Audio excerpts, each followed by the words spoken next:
Приветствую всех у себя на канале. Меня зовут Кристина. А меня зовут Кирилл. Мы путешествуем и живем понемногу в разных странах. Сейчас мы находимся в городе Паттайя, и мы столкнулись с тем, что нам нужно было получить водительское удостоверение, так как мы хотим много путешествовать по Таиланду и ездить на машине и на байке. Поэтому мой муж сходил и получил сам водительское удостоверение и на байк, и на авто. И в этом видео я передам полностью ему слово, и он поделится своим опытом, как это прошло у него.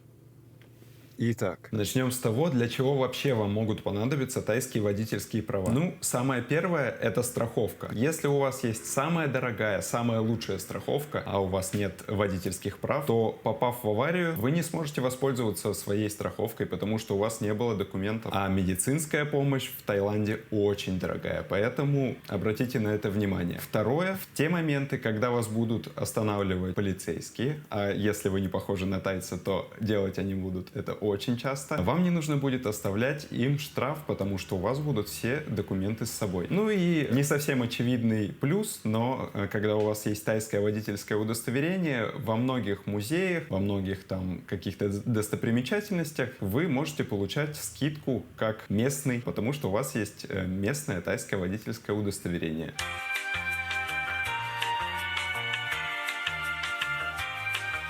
Если у вас есть международное водительское удостоверение, то вы, безусловно, можете ездить по нему. Но очень важно то, что у вас, во-первых, должна стоять там правильная категория. То есть, если вы ездите на байке, то вам нужна категория для байка. Если вы ездите на машине, то Б-категория для машины. Но, как говорят местные тайцы, что даже полицейские, в общем, не очень любят международные водительские права и гораздо более лояльные они к вам относятся тогда, когда у вас есть тайское водительское удостоверение. Поэтому имейте в виду. В нашем же случае у нас были международные водительские права, но они уже были 3 месяца как просрочены. Ракеты. Еще одна ракета. Еще одна ракета. В нашем же случае у нас были международные водительские права, но они уже были несколько месяцев как просрочены, и мы не стали экспериментировать, потому что с ними уже нельзя их использовать для того, чтобы водить. Кстати, если у вас есть актуальное международное водительское удостоверение, то за небольшие деньги, там что-то около 1000 бат, вы можете обменять в транспорт-офис на нормальное тайское водительское удостоверение без каких-либо экзаменов. Единственное, что вам нужно его перевести либо у консула, либо, если вам повезло, у вас на водительском удостоверении уже написано все по-английски, вы можете это сделать очень просто. Какие вам документы нужны? В целом, не только для прав, вам нужны будут следующие документы.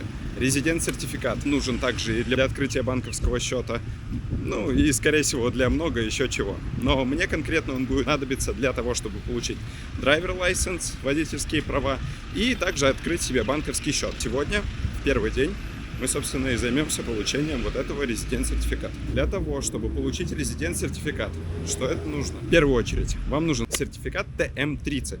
ТМ-30 — это такая бумажка, которую вам заполняет владелец вашего жилья, то есть лендлорд или там это может быть менеджер вашего отеля. Владельцы говорят, что они помогают с ТМ-30 только когда уже у них остаются на 30 дней и больше. По факту, ну так, походу оно и есть, потому что первый раз мы оставались на 3 недели, нам ничего не сделали, но сейчас мы заключили контракт на жилье, и, собственно, нам очень быстро сделали ТМ-30. По сути, ТМ-30 — это бумажка, просто на самом деле это скриншот с их онлайн-сервиса, в котором заполняются люди, которые проживают вот по этому адресу, и вот их паспорт, собственно. Для того, чтобы получить резидент-сертификат, как я уже и говорил, вам нужен вот этот вот ТМ-30, вам нужен ваш паспорт, а точнее ксерокопия главного разворота и также ксерокопия разворота с визой, там, где есть штамп о въезде. Скорее всего, вам подойдет и просто разворот там, где есть штамп, но это не точно. На нашем примере разворот был с визой. Так вот, ксерокопию мы сделали. Помимо ксерокопии и ТМ-30, вам нужно будет сделать фотографии. Фотографии нужны 3×4. Обязательно 3×4, это прям четко, и это прям требует. Для того, чтобы подготовиться к получению резидент-сертификата, лучше заранее распечатать ТМ-30. Кстати, он нужен вам будет в одном экземпляре. У меня забрали только один ТМ-30, хотя резидент-сертификатов мне было нужно аж 3. Зачем нужно 3, расскажу чуть позже. В том месте, в котором я делал фотографии, там минимальный набор был 9 штук.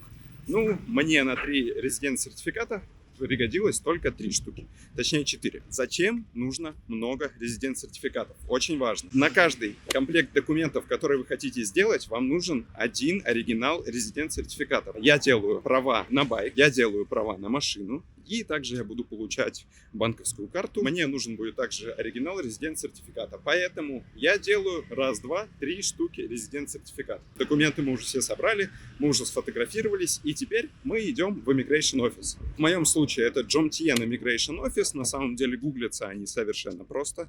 В первую очередь мы заходим в первое здание. Там есть первая очередь. Там прям все написано Q номер number 1.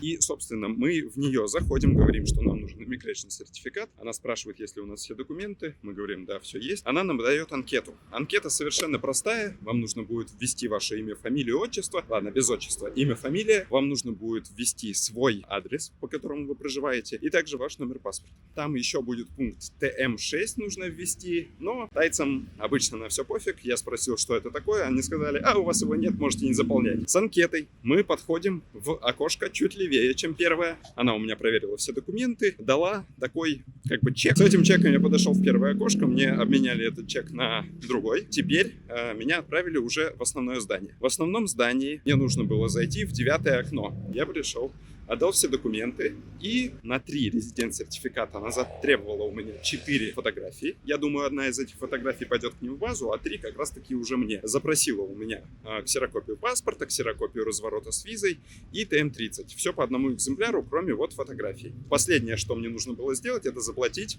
900 бат. То есть получается по 300 бат за один резидент-сертификат. На этом все. Мне она выдала паспорт с номером, паспорт с номерком. Сказала, что подходи после 2 и забирай свой резидент-сертификат, тебя объявят.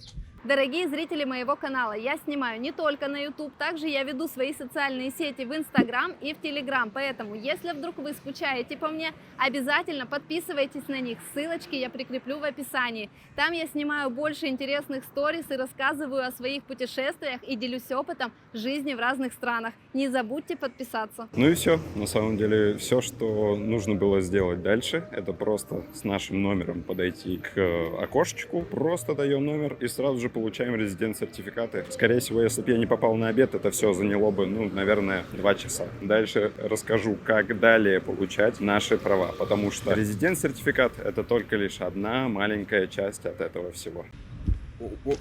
Чуть не умер. Так, друзья, смотрите, следующий этап. Нам нужно получить медицинскую справку. Справка получается очень просто. Вот, например, вот там вот я получил. Что вам нужно сделать? Вы просто являетесь в любую медицинскую организацию и, собственно, вы просто подходите, говорите, мне нужны документы на driving license. Они уже знают, что делать. Они вам просто дают анкетку, которую вы заполняете, что у вас там нет эпилепсии, вы там здоровы, у вас там не было каких-то серьезных операций, все такое. У меня, естественно, вот этих вот всех штук, с которыми будет опасно водить. Естественно, у меня их нет. По идее, они должны были измерить мой рост и вес, но я написал, потому что я их знал. Они просто взяли мой паспорт, написали мой адрес. После того, как я подписал эту анкетку, которую я заполнил, они просто дали мне медицинский сертификат. Все это заняло, максимум 5 минут. Стоило это 200 бат. То есть, по большому счету, очень простая операция. Позже, когда я уже получил медицинский сертификат, я узнал, что в моей школе можно было его получить на месте за 150 бат. После того, как вы получили резидент-сертификат, после того, как у вас уже появился медицинский сертификат, как я уже сказал, не обязательно он у вас должен был получиться, вы можете идти в автошколу. Там уже нужно будет вам записываться на обучение. Все обучение будет длиться 2 дня. Но если вы хотите обучиться на байк и на машину, в эти 2 дня одновременно отучиться не получится. Поэтому это будет 2 дня байк, 2 дня машина. Обучение, в принципе, одинаковое и в тот, и в другой период. И стоит оно следующей суммы. Обучение за байк мне вышло 3500, но в эти 3500 вошла такая замечательная функция, которая позволила мне не учить теорию. То есть за 3500 вам гарантирует то, что вы сдадите теорию, не уча ее. Можно было бы заплатить 1000 бат, но тогда теорию вам не будут помогать сдавать. За машину у меня обучение вышло 6500 бат. То есть это те те же самые 2 дня и та же самая гарантированная теория. Того получаем 10 тысяч бат за тайские водительские права для мотобайка и тайские водительские права для машины. Я знаю некоторых людей, которых 13 тысяч это выходило в той же самой школе, поэтому учтите, что сумма достаточно непостоянная, но ориентируйтесь на это. 3 500 за байкерские права со сдачей теории, 6 500 за машину со сдачей теории. Само обучение длится 2 дня, и по сути самое сложное это как раз таки находиться там ровно 2 дня. Вам нужно будет находиться на территории автошколы с 8 утра до 18 вечера. И единственный затык это то, что вам нужно каждое определенное количество времени, там буквально каждые 2 часа, вам нужно сдавать отпечатки. То есть вас просто вызывают, всех поднимают, и вы по команде все сдаете отпечатки пальцев. За эти 2 дня у вас будет следующее. Оба 2 дня и для байка, и для машины были плюс-минус одинаковые. Первый день нас перво-наперво завели в аудиторию, нам рассказали про то, как важно там, на тайском я на самом деле импровизирую, я не знаю, что они нам говорили, иногда они переходили на тайглиш.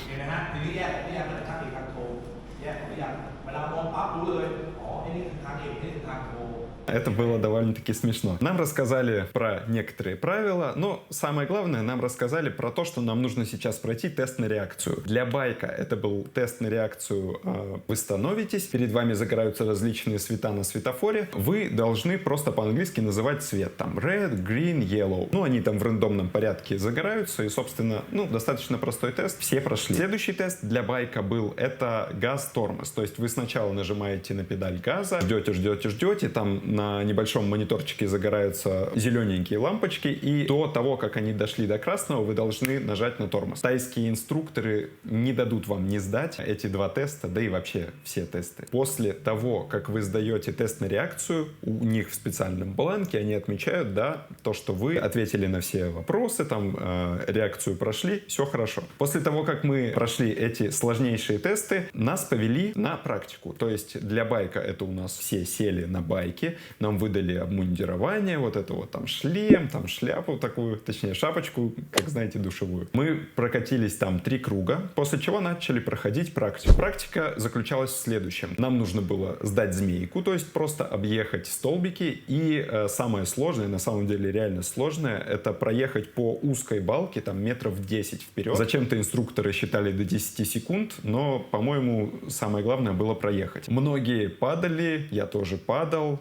имеется в виду, соскакивал с этой балки. Многие въезжали в инструкторов, в машины, но в целом мы все сдали. Мы все справились, но на самом деле это была практика, которую иногда засчитывают как сдачу самого экзамена. Но по факту экзамен вообще должен быть во 2-й день. После нашей практики нас начали запускать в аудиторию, мы там на компьютере просто тренировались сдавать информационный тест, который нужно сдать. Всего 50 вопросов, там есть вопросы на тайском, вопросы на английском. Максимальное количество ошибок, которые вы можете допустить, это 5. То есть должно быть минимум 45 правильных ответов из 50. Каждый раз, когда вы отвечаете, вам загорается зеленый, wow, это все правильно, но по факту это просто загорается зеленый, что вы отметили этот ответ. Для машины первый день был абсолютно такой же. Нас также завели на реакцию на эту, тот же газ-тормоз, те же цвета светофора, но еще был тест периферийного зрения в специальном ящике.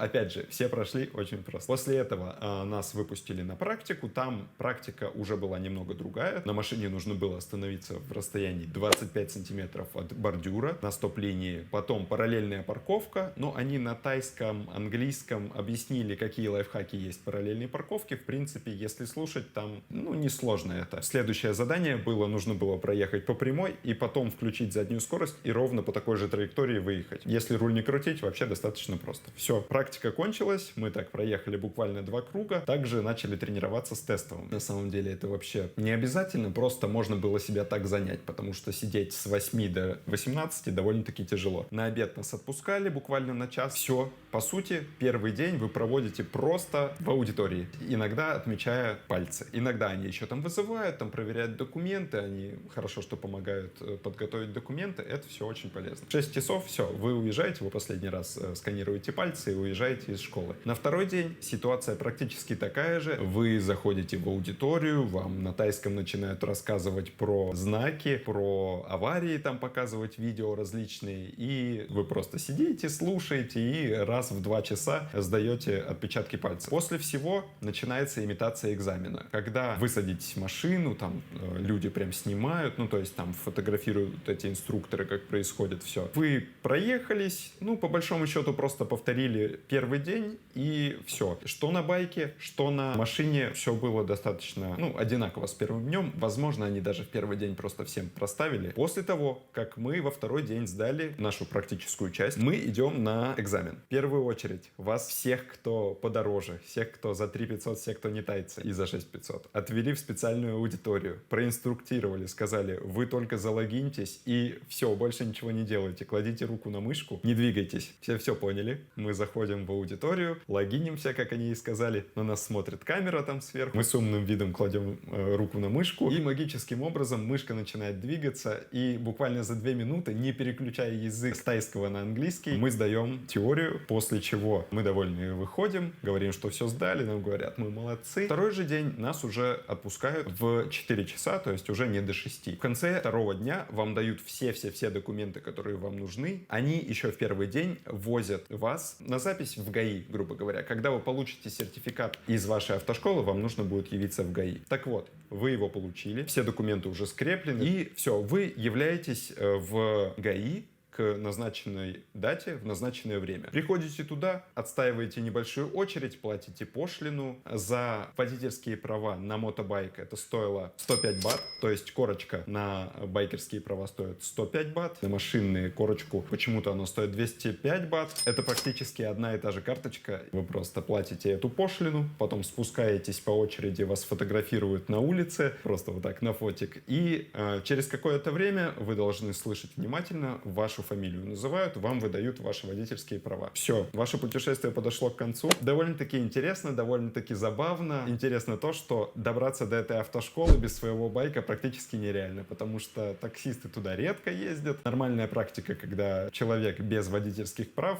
приезжает на своем байке на экзамен, получает права и все такое. Итого весь процесс у вас займет где-то 3 дня на одни права. То есть вы сначала 1 день получаете резидент-сертификат, потом 2 дня вы проводите в автошколе, и через неделю вы уже приходите в ГАИ, получаете свои права, ну и все, получается 3 дня, и потом еще недельку ждете для того, чтобы забрать вашу карточку. Есть, конечно, опция поехать в другой город, в нашем случае это был район, у меня даже знакомый туда ехал и ждал там 6 часов, но на самом деле я вот получил за 2 часа по записи, и ничего страшного, вообще все было замечательно. В моем случае я сразу же отдавал 2 комплекта документов и на байкерские, и на машинные права, и мне их сразу же выдали спустя буквально там 20 минут после того, как меня сфотографировали. Спасибо, что досмотрели до этого момента. Если вы это сделали, то вы огромный чемпион. Спасибо за просмотр. Подписывайтесь на канал, ставьте лайки. Дальше будет еще больше интересного. Всем пока.